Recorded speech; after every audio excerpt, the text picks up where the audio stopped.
여러분, 우리는 오늘 디도서 2장 읽기는 5절까지 읽었지만 우리가 오늘은 2절만 보려고 합니다. 1절과 2절 2절만 보려고 하는데요, 우리가 새롭게 여는 이 2장이 오늘 우리가 읽은 이 본문으로 보면 한글 성경은 오직 너는 하고 시작하지 않습니까? 그런데 이 오직이라고 번역한 것을 접속사로 그러나로 번역되는 단어인 거 아시죠? 그죠? 때로는 오직, 다만 이렇게도 번역되지만 그러나로도 번역되는데, 그러나 하고 번역하면 훨씬 나은 번역이 될 거라고 봅니다. 그러나 너는 하고 2장이 열리고 있습니다. 왜 그렇습니까? 여러분, 1장 10절부터 마지막 절까지 우리가 다루었던 주제는 거짓 선생에 관한 주제였습니다. 그죠? 그 거짓 선생의 특징들이 어떤 것인가를 쭉 다루어왔기 때문에 이제 디도와 우리들에게 권면하시면서 그러나 너는 하고 2장이 시작되고 있는 것이요.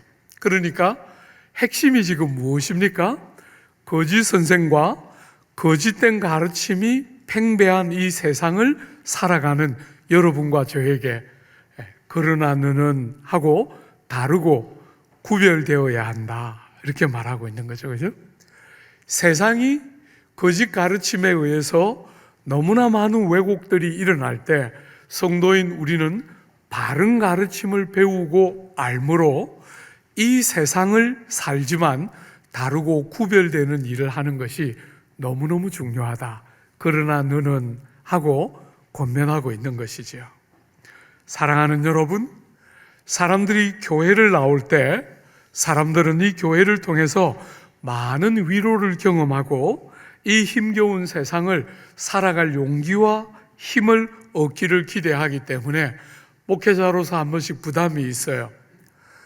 여러분들이 용기를 받고 위로를 얻을 만한 설교를 할 때는 참 담대하게 할 수 있지만, 때때로 본문이 그런 이야기를 하지 않고 우리를 돌이키고 죄를 덜추어낼 때는 참 마음이 부담스럽고 어려운 때가 있어요.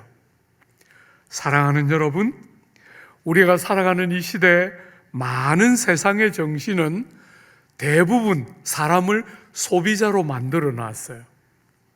그래서 소비자가 소비할 때 행복하게 만들어야 한다 하는 게 이 시대의 정신인 것 같아요. 그러나 교회는, 사랑하는 여러분, 여러분들이 더 이상 소비자가 아니라 교회는 교회의 몸을 구성하는 중요한 부분이기 때문에 세상이 말하는 것처럼 여러분들을 행복하게만 만들어서 돌려보내지 못하고, 이렇게 추운 날 수고롭게 예배당에 오는 수고들을 함에도 불구하고 때로는 우리의 마음을 깊이 돌아보고 우리의 삶을 반성하게 하는, 여러분의 마음을 때로는 아프게 하는 이야기도 할 수밖에 없는 것이 교회입니다. 이 시절이나 우리가 사는 시절이나 세상 사람들은 성공이 참 중요하다 이렇게 생각하고 무엇이든지 간에 성공주의적인 자세를 가지고 매사를 보려고 하지만, 그러나 교회와 성도는 이 세상에 그런 역할만 하지 못하고 우리의 삶의 눈물과 실패와 아픔과 고통이 여러분의 이 세상이 말하는 성공과 비교할 수 없는 부요와 복됨을 우리의 인생에 가져오고, 그래서 성공이 중요하다고 끝없이 외쳐대는 세상 속에 때로는 아픔과 실패 같아 보이는 길이 실제로 우리에게 정말 더 필요한 길이고, 그 길을 통해서 우리는 이 세상을 다른 눈으로 보게 되고 사랑하는 지체들과 이웃이 없이는 우리의 삶이 될 수 없다는 사실을 깊이 배우는 성공주의적인 시대를 살지만, 교회는, 성도들은 이 땅을 살면서 다른 이야기를 해야 할 때가 있다는 거예요. 세상이 가르치는 대로, 세상이 생각하고 기대하는 대로 다 할 수 없고, 그러나 너희는 다르고 구별됨이 있어야 하고, 바른 진리와 거짓된 진리가 어떻게 다른지, 그리고 그 삶이 어떻게 다른지를 분별해서 정말 바른 성도다운 삶을 살고 건강한 성도로 세우는 것이 교회와 성도들이 말하고 행해야 하는 것이다. 그러나 너는 하고 이 2장이 열리고 있는 것이죠. 그죠? 사랑하는 여러분, 1차적으로는 디도에게, 한 걸음 더 나아가서는 여러분과 저에게 우리의 다름이 어떠한 영역에서 달라야 한다고 생각합니까? 한 번만 더 보십시오. 그러나 너는 바른 교훈에 합당한 것을 말하라. 여러분, 두 가지로 볼 수 있겠죠? 첫 번째로 바른 교훈을 말하는 일에 있어서 달라야 한다는 것이겠죠. 그죠? 두 번째는 그 바른 교훈에 합당한 삶이 뭔지를 말하고 가르쳐야 한다. 그런 면에서 달라야 한다. 두 가지 영역에서의 다름을 이야기하고 있어요. 먼저 바른 교훈 한번 생각해 보면, 여러분, 한글 성경은 바른 교훈에 합당한 것을 말하라 이렇게 되어 있지만 원문에는 그 바른 교훈 앞에 정관사가 붙어 있어요. 정관사.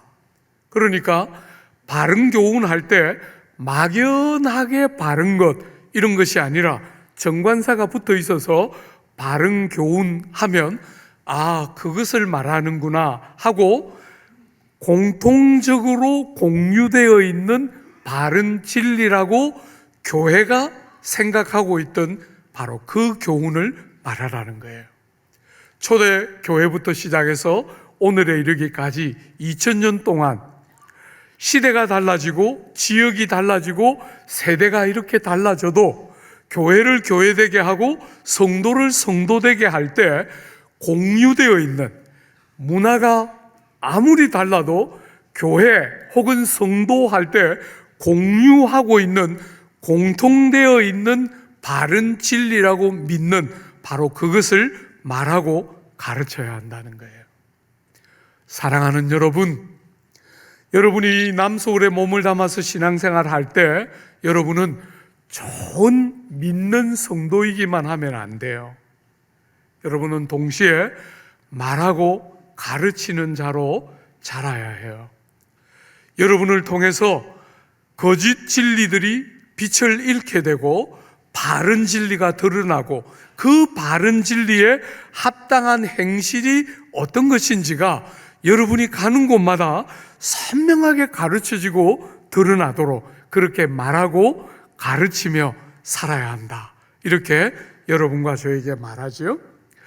사랑하는 여러분, 교회가 보편적으로 받아들였던 바른 진리, 우리가 지난주에 거짓 선생들의 가르침을 분별하는 중요한 기준 3가지의 근거에서 보면 바른 진리의 중요한 첫 번째가 뭡니까? 계시된 말씀으로부터 온 것인가? 그죠? 여러분, 사람의 말이나 사람의 경험이 아니라 계시된 하나님의 말씀이 가르치는 교훈인가 하는 게 첫 번째 중요한 기준이었죠. 두 번째는 뭡니까? 우리의 내면을 새롭게 해서 우리의 바깥이 아니라 우리의 존재의 중심인 마음과 양심을 새롭게 해서 그 새로움의 결과로 어떤 행실을 행하게 하는 가르침인가? 아니면 바깥에 만지지 말고 먹지 말고 어떤 날을 다른 날보다 더 귀하게 여기는 바깥에 있는 어떤 것들의 강조점을 갖고 있는 교훈인가를 가지고 분별해야 한다 그랬죠. 그죠? 마지막 3번째는 열매가 어떤 것인가 하는 것을 보고 분별해야 한다 그랬죠. 사랑하는 여러분, 한 사랑하는 교우가 저한테 메일을 보냈어요. 목사님이 열매라고 할 때 약간 혼돈이 되는 것은 좋은 결과, 결국은 세상이 말하는 것처럼 결과가 좋아야 된다는 말을 혹시나 하는 것은 아니시지요? 하고 이렇게 질문했는데 제가 다른 거 생각하다가 답변을 못 보냈어요. 2부 예배 때 답변이 됐습니다 하고 나갔어요. 여러분, 세상이 결과가 좋아야 한다는 이유는 결과 밖에는 눈에 보이지 않기 때문이잖아요. 과정은 대부분이 잘 못 보기 때문에 과정이 어떠하든지 결과가 좋아야 다 좋은 것이다 이렇게 말하지만 성경이 열매라고 말할 때 절대로 그런 뜻이 아니겠지요. 주님은 여러분의 중심을 아세요. 결과만 가지고 여러분과 저를 평가하는 분이 아니시고 중심을 아시지요. 다윗이 성전을 짓고 싶어 할 때 허락지 않으셨어요. 그러면서도 말씀하셨죠. 네 마음에 성전을 짓고 싶은 마음이 있는 것이 기쁘다 이렇게 말씀하셨어요. 주님은 결과만 가지고 그를 평가하는 것이 아니라 마음 중심과 자세를 알기 때문에 결과가 좋아야 열매가 있다, 절대로 그렇게 말하는 거 아니겠지요. 거기다가 예수 믿는 우리에게 주님이 주시는 중요한 약속 중에 하나가 뭐냐면 뿌린 대로 거두리라 예요. 우리가 살아가는 이 세상에서는 악한 자들이 의로운 자인 것처럼 평가를 받기도 하고 우리의 애쓰는 수고와 노력이 전혀 다른 평가를 받기도 하는 것이 이 세상의 경험이지만 하나님은 우리 삶을 절대로 그렇게 하지 않으시겠다는 거잖아요. 그죠? 뿌린 것이 뿌린 대로 반드시 하나님 앞에 열매를 걷게 될 거라는 거예요. 우리 이 땅을 살아가면서 우리가 애를 쓰고 수고하는데도 결과가 좋지 않은 결과를 손에 쥘 때 낙심하고 절망하는 것이 아니라 그 나쁜 결과에도 불구하고 하나님이 보시고 아시는 하나님이 우리를 부끄럽게 하지 않으실 줄을 믿는 것이지요. 그죠? 그런 면에서 열매라고 말할 때 절대로 결과가 좋아야 한다는 말을 하는 것은 아니지요. 사랑하는 여러분, 바른 교훈을 가르치는 것이 왜 중요할까? 제가 성경을 제대로 가르쳐 보려고 몸부림치고 살 때 자주 사랑하는 사람들이 말했어요. 목사님, 그거 다 쓸데없어요. 바른 거 실컷 가르쳐도 못 살면 무슨 소용이 있습니까? 아무리 가르쳐도 못 살고 있는데 그게 무슨 소용이 있습니까? 많은 사람들이 저에게 그렇게 말하면서 함께 아파했어요. 여러분, 그런 이야기를 할 때 제가 할 말이 없었어요. 제 안에도 너무나 많은 연약함이 여전히 보이던 시대고 여전히 어떤 것들을 왜 이렇게 열매가 안 드러날까 하는 아픔들을 가지고 있었기 때문에 그런 이야기를 할 때 할 말이 없었지만 지금은 생각이 다릅니다. 여러분, 지금은 절대로 동의하지 않습니다. 바른 행실은 바른 교훈으로부터 오기 때문에 당장의 눈에 열매가 안 보이는 것 같아도 사랑하는 여러분, 대번에 한두 번 듣고 뭔가가 이루어지지 않는 것 같아도 시간은 좀 혹 걸릴 수 있을지라도 바른 교훈이 바른 행실과 열매를 가져오기 때문에 그때까지 기다리며 바른 교훈을 가르치는 것은 너무너무 중요하고 꼭 필요한 일이죠. 우리가 사랑하는 어린 자녀들에게 여러분 가르치는데도 계속해서 그 좋은 습관을 들이지 못하는 어린 자녀들에게 거듭거듭 바르게 가르치려고 애쓰는 이유는 때가 되면 그것이 그들의 성품이 되고 그들의 삶이 되는 순간이 오는 것을 알고 있기 때문이잖아요.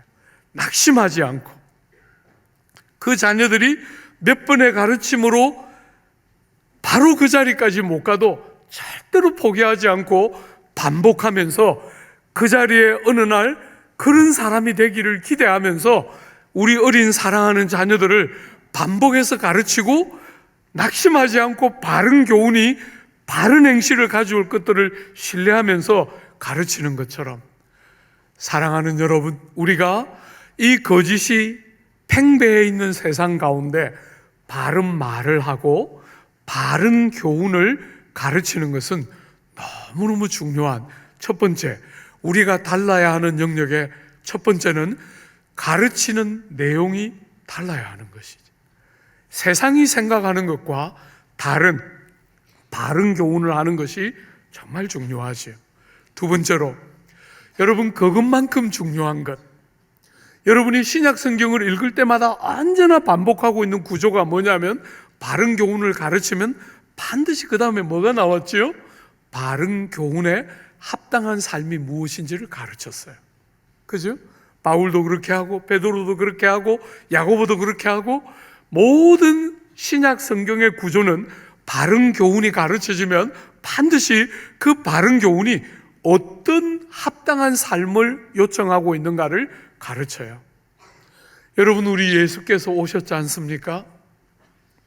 참 모든 성탄이 다 그렇게 행복하지만 이번에 성탄을 준비하면서 말씀 묵상하는데 참 개인적으로 많이 행복해요. 왕이 우리를 위하여 이 땅에 오셨다. 참 마음에 감동이 약간 있는 것 같아요. 왕이 오셨다. 사랑하는 여러분, 오셔서 그분이 세상이 다 기대하는 백마를 탄 왕자처럼 세상을 정복한 게 아니라 오셔서 고난 보시고 십자가에 대신 달려 돌아가시는 왕이 오신 거잖아요.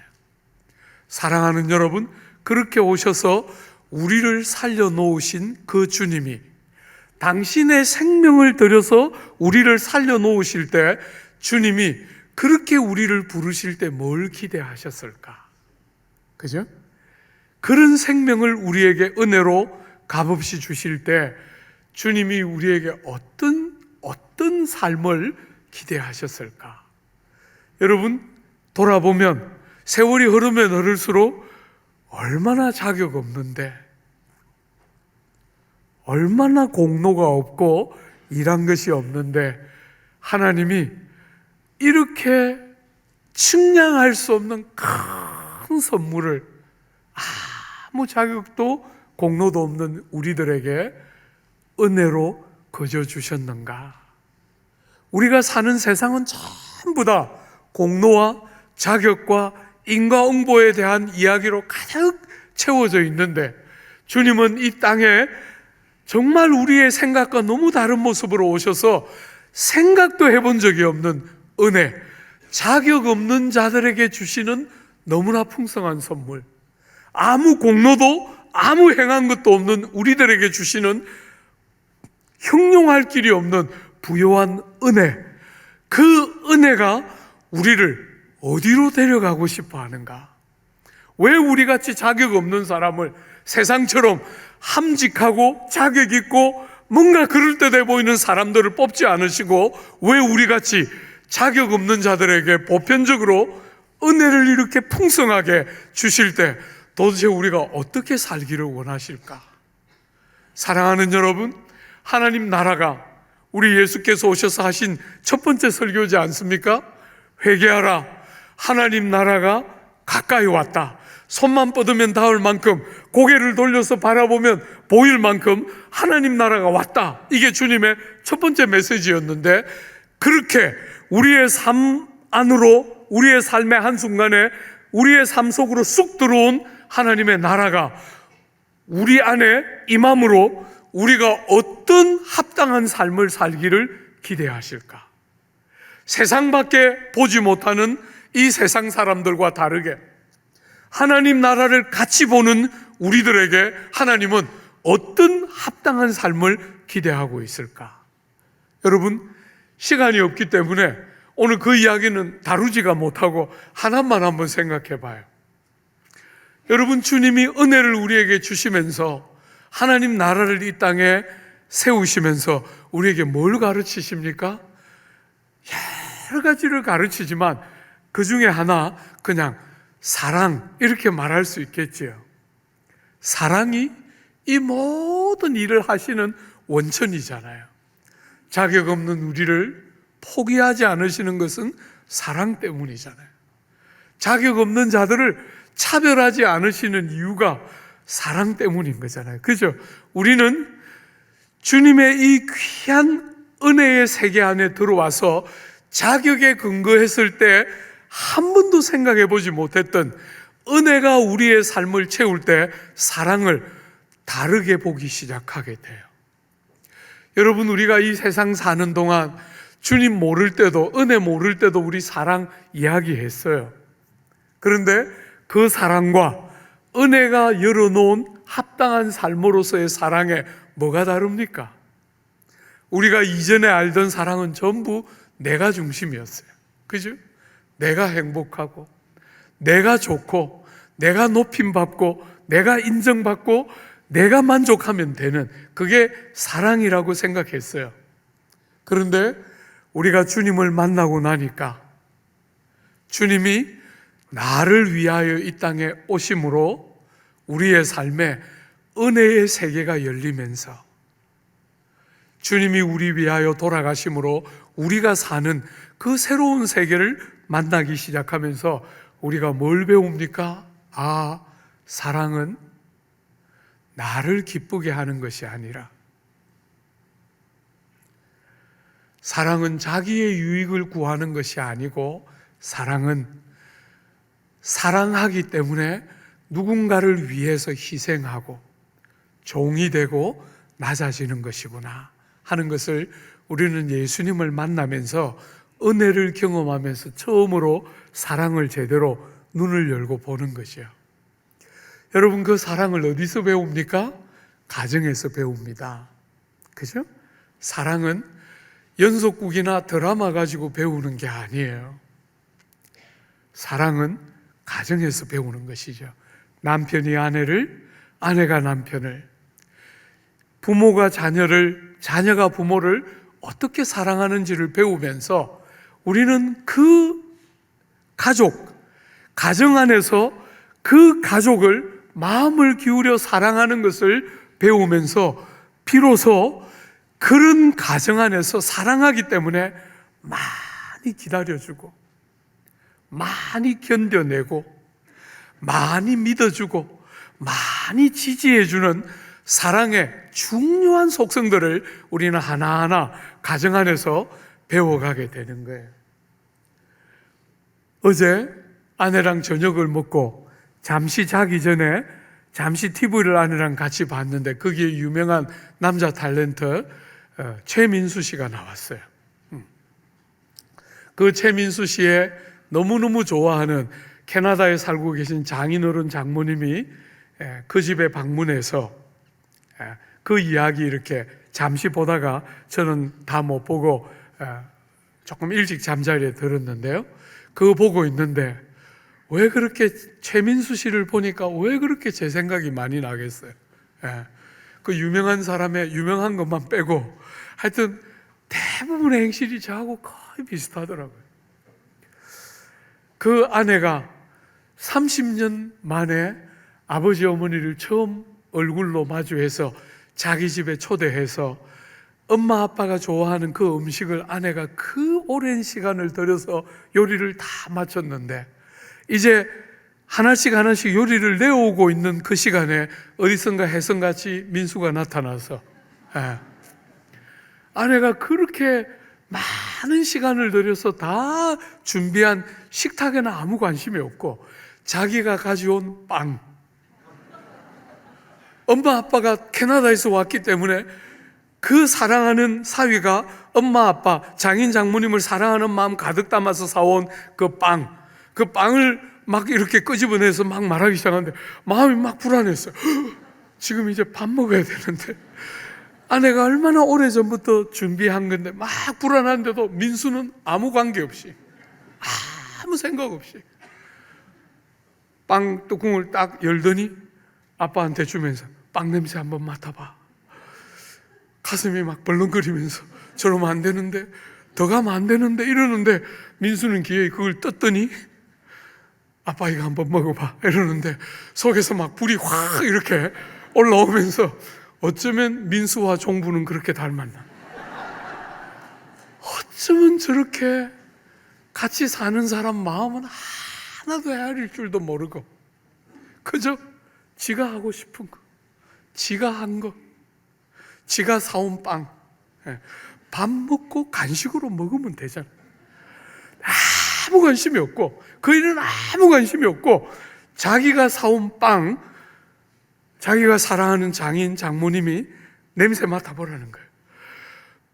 그것만 해도 충분한데, 제가 볼 때는 충분히 사위가 장인 장모 사랑하는 거 드러났는데 그걸로 만족 안 하고 기어이 뜯어서 먹일 때 속에서 막 불이 올라오는데 그것만 가지고도 민수는 충분하지 않더라고요. 그 장인 장모님을 모시고 가서 자기가 사온 안마기 온갖 그 박스를 다 뜯어가지고, 그럼 밥 먹고 해도 되잖아. 그 아내 이름이 뭔지 기억이 잘 안 나는데 오래 참더라고요. 그렇게 말 안 통하는 거 데리고 아내가 되고 남편이 되는 거잖아요. 그죠? 자녀가 되고 부모가 되는 거잖아요. 사랑이라고는 겨우 내 만족, 내 기쁨, 내 행복, 내 자랑밖에 할 줄 모르는 우리가 그런 상대를 만나면서 우리는 비로소 사랑이라는 것이 영화가 말하고 소설이 말하는 방식으로 되는 게 아니고 주님이 우리에게 가르치신 것처럼 그렇게 어떤 면에서 말이 통하지 않고 때로는 내가 왜 그때 그런 일을 했을까 이런 후회도 하면서 서로를 책임 있게 대하면서 기다려주고 믿어주고 받아내고 하면서 사랑을 배우고, 사랑하는 여러분, 그런 가정의 질서가 건강하게 세워진 그 가정 안에서 어떤 일이 생깁니까? 사람이 사람다워지는 거죠. 그죠? 그 가정 안에서 비로소, 그런 가정 안에서 비로소 사람이 사람다워지는 거예요. 학교가 좋아야 사람이 사람답게 크는 게 아니고, 사랑하는 여러분, 유학을 보내고 어려서부터 좋은 학교를 넣으면 아이들이 사람답게 크는 게 아니고 사람을 사람답게 키울 수 있는 가장 중요한 현장은 가정이에요. 사랑을 배우고 사랑 때문에 서로를 책임 있게 대하고 정말 서로를 책임 있게 대하는 사랑, 그 사랑이 요구하는 것처럼 내가 살아있어서 내 방식대로 해가지고는 절대로 상대를 바르게 사랑할 수 없기 때문에 나를 깨뜨리고 나를 희생하고 나를 부정하면서 우리는 사랑을 배우고 그런 공동체인 가정 안에서 사람이 사람다워지는 복됨들을 우리는 누리는 것이잖아요. 오늘 서구의 제일 큰 아픔은, 미국과 서구의 제일 큰 아픔은 가정이 무너지고 있다는 거예요. 제일 중요한 사람을 사람답게 만드는 핵심인 가정이 무너지고 있는 거예요. 학교는 말할 필요도 없겠죠? 학교는 부차적인 도구인데, 가정이 할 수 없는 것을 보조하는 도구인데, 마치 학교가 더 아이들을 더 잘 키울 수 있는 것처럼 그런 일이 어떻게 가능하겠어요? 여러분, 우리 시대의 제일 큰 오산과 어리석음은 정부가, 국가가 가정이 하던 일을 대신할 수 있는 것처럼 여겨요. 가능한 일이 아닙니다. 정부가 유치원을 몇 개를 만들면 그런 교육이 가능하겠습니까? 가능하지 않습니다. 가정을 대신할 수 있는 건 세상에 아무것도 없습니다. 거기서 사랑을 배우고 사람이 사람답게 자라는 게 뭔지를 알아야 우리는 정말 제대로 사람을 양육하게 되는 거예요. 근데 자꾸 다른 거 하고 싶어 해요. 자꾸 다른 거. 주 안에 사랑하는 여러분, 교회가 무엇입니까? 여러분들은 신앙생활 하면서 교회를 어떻게 생각하면서 신앙생활을 합니까? 교회는 그 중요한 가정의 큰 가정이에요. 이렇게 다양한 사람들이 모여서 신앙의 성숙 정도가 다르고 색깔이 다르고 경험이 다르고 가정 형편이 다르고 자란 배경이 다르고 개성이 다르고 중요하다고 여기는 게 다르고 공동체를 사랑하는 정도가 다르고 헌신의 정도가 다른 너무나 다양한 사람들이 모였는데 한 가족, 그리스도 안에서 그분의 피로 새로운 한 가족이 되었다는 사실을 깨닫고 서로를 책임 있게 바라보고 그저 대먼대먼 크게 책 잡히지 않으면 되는 피상적인 관계 안에 머물지 않고 할 수 있는 데까지, 허락하는 데까지 깊이 서로에게 책임 있게 서로를 바라보면서 내 몸의 한 부분처럼 또 다른 가족처럼 서로를 바라보고 사랑을 배우고 그 안에서 또 다른 가족처럼 사람다운 삶이 뭔지를 경험하고 알도록 사람을 사람답게 하는 더 큰 가정, 그게 교회의 핵심 중에 하나예요. 사랑하는 여러분, 많은 사람들이 신앙생활을 한다 그러지만 교회를 그렇게 생각하는 게 뭔지를 너무 몰라요. 그냥 교회에 그냥 주일날 꼬박꼬박 잘 오고 헌금을 잘하면 그게 신앙생활인 줄 자꾸 생각해요. 옆에 있는 사랑하는 지체가 나의 또 다른 가정으로서 하나님이 나에게 선물로 주신 내 배로 낳은 이 귀한 자녀들 못지않게 이 귀한 사람들이 또 다른 가족들로서 이들과 얼마나 많은 시간을 같이 보냅니까? 마음에 안 드는 무수한 부분들과 때때로 일을 같이 하면서 만나는 무수한 충돌들이 우리 안에 있지만 절대로 그런 것에 근거해서 그들을 바라보지 않고 힘을 다해서 내 몸의 한 부분인 것처럼 내 가족처럼 그렇게 소중하게 책임 있게 서로 만나는 공동체가 교회이고, 교회 안에서 사람이 제대로 길러지지 않으면 사람다울 수 있는 사람은 없는 것이에요. 사랑하는 여러분, 사람들이 한 번씩 저보고 말해요. 우리 목사님 참 머리 좋다. 제가 이름 잘 기억하고 한 번씩 자식 이야기하고 한 번씩 사람들 이렇게 보면 오늘 처음 왔군요 이렇게 말하니까 사람들이 저보고 머리 좋다 그래요. 괜히 할 말이 없으니까 하는 말인 줄 알아요.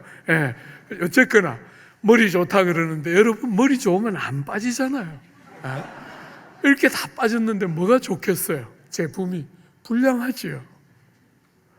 사랑하는 여러분, 여러분을 목사로서 대하고 싶은 게 아니에요. 가족처럼 여러분의 자식이 내 자식이고 싶고, 여러분의 삶의 자리에서 일어나는 이런저런 일들이 내 관심사이라고 믿기 때문에 여러분의 자식에 대해서, 여러분의 삶에 대해서, 여러분에 대해서 관심을 갖고 돌아서서 잊어버리지 않고 기억하려고, 이름이라도 한마디 기억하려고 몸부림치고 하는 이유는 목사처럼 여러분을 대하고 싶은 게 아니고 가족이라고 믿기 때문이죠. 사랑하는 여러분, 대면 대하면 아무 일도 일어나지 않습니다.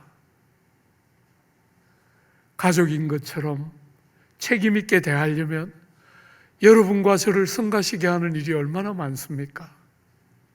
생각이 너무 다르고 예수 믿는 방식도 너무 다르고 많은 게 다른 이런 사람을 세상이 하는 것처럼 다양한 이유로 분류하고 그렇게 여러분 마음속에 가까이 멀리 이렇게 배치하고 끝나면 아무 일도 일어나지 않는 것이죠. 그러나 여러분, 이런 다양한 사람을 여러분의 가족처럼, 몸의 한 부분처럼 여러분이 받아서 대하면, 그러면서 우리는 정말 사랑을 배우기 시작하고, 그렇게 서로를 대하는 공동체 안에서 비로소 사람이 사람답게 양육되고 자라는 것이죠.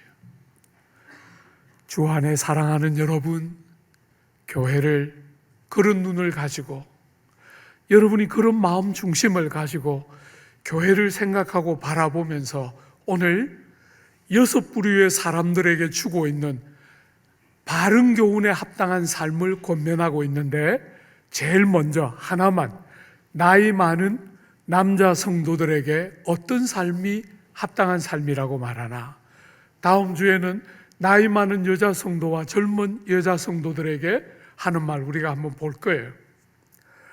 사랑하는 여러분, 그런 중심을 가지고 본문을 읽어야 본문이 제대로 읽어지기 때문에 이렇게 서론이 길었던 거예요. 예. 빨리 끝낼 테니까 낙심은 하지 마세요. 예. 2절 한번 보십시오. 본문은 늙은 남자 이렇게 돼 있는데 너무 말이 조금 심한 느낌이 들어서 나이 든 남자 이렇게 바꾸어 읽어보려고 그래요. 나이 든 남자로는 절제하며 경건하며 신중하며 믿음과 사랑과 인내함에 온전하게 하고. 사랑하는 여러분, 나이가 드신 분들, 남자든 여자든 나이가 드신 분들에게 우리가 기대하는 게 뭡니까? 그 오랜 인생의 경험들이 만들어내는 성숙한 지혜. 그죠? 성숙한 지혜. 인생에서 단물과 썬물, 좋은 경험과 나쁜 경험을 다 한 그 인생이 어우러내는 여백과 여유, 이런 게 우리가 선배님들에게 기대하는 중요한 기대 중에 하나이겠지요.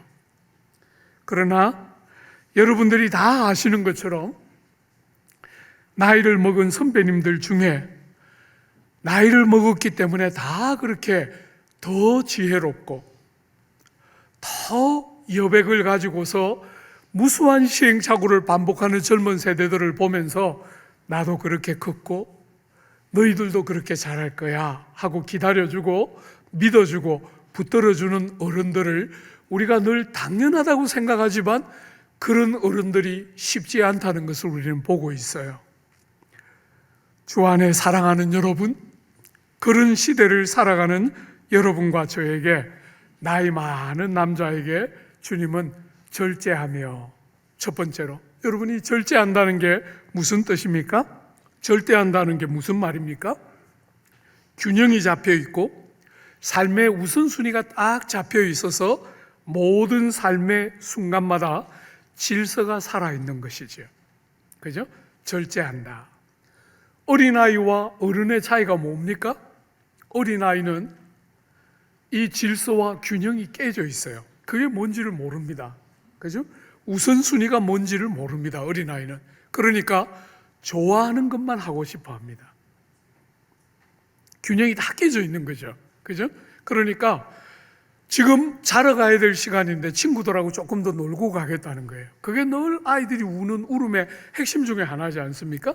집에서 이제 자야 될 시간인데 장난감 이제 그만하고 자자 이러면 그 장난감 끝까지 붙들고 자기 방까지 가져가는 거잖아요. 그죠? 균형이 무너져 있는 것이죠. 그런데 어른이 되면 균형이 살아있는 것입니다.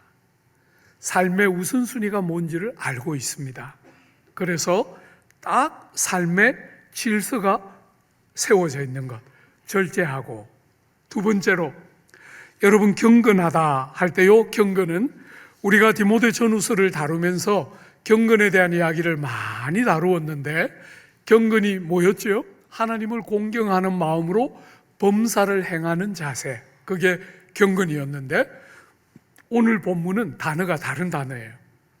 한글로는 경건이라고 번역되었는데 원어는 그런 뜻이 아닙니다.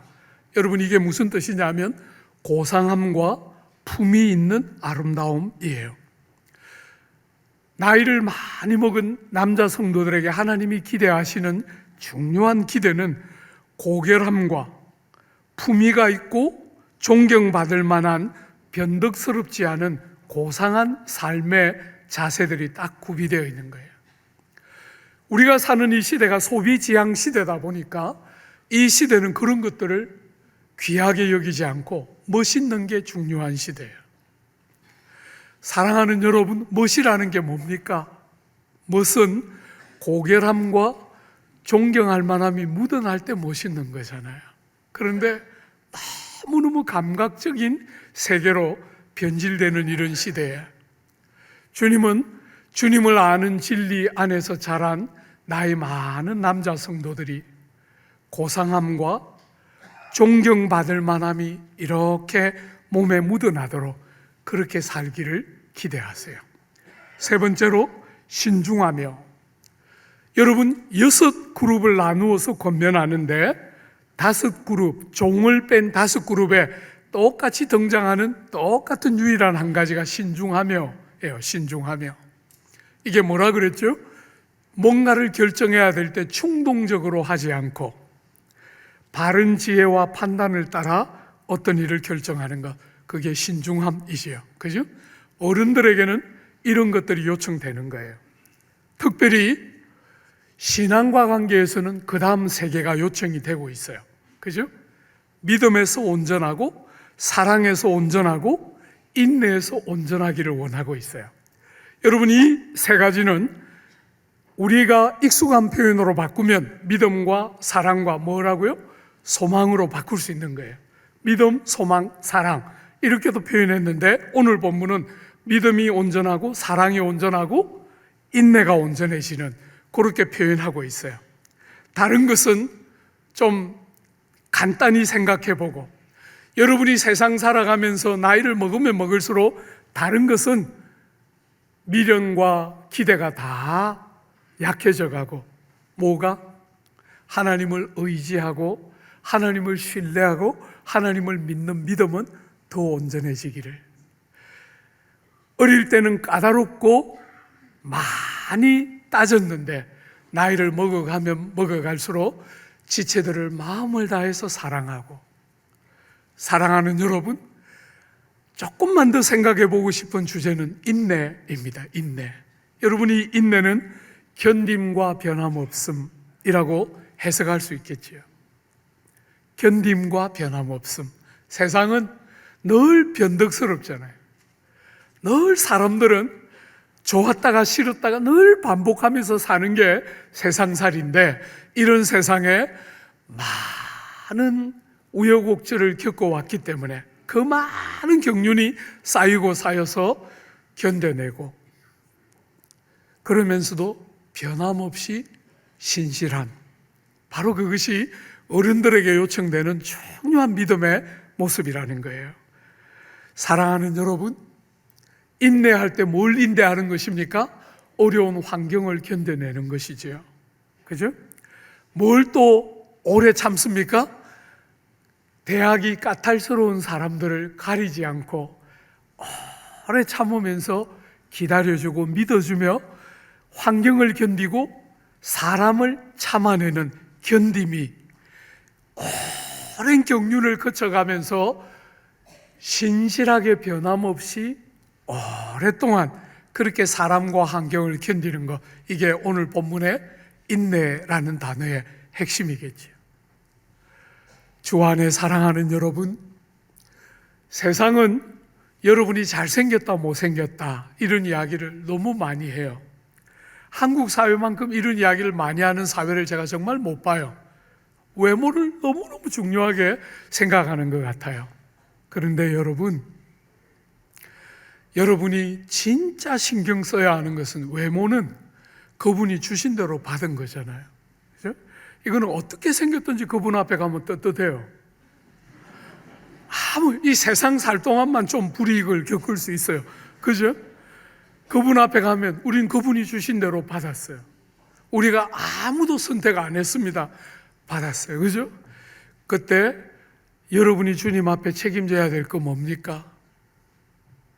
그때 여러분의 외모, 예수 믿는 사람 같은 여러분의 외모, 여러분의 말에 묻어나는 은혜를 거듭해서 경험한 백성들의 입에 나오는 말과 삶의 자세들, 이런 것은 그날 주님 앞에 섰을 때 여러분을 보시는 굉장히 중요한 기준 중에 하나일 거예요.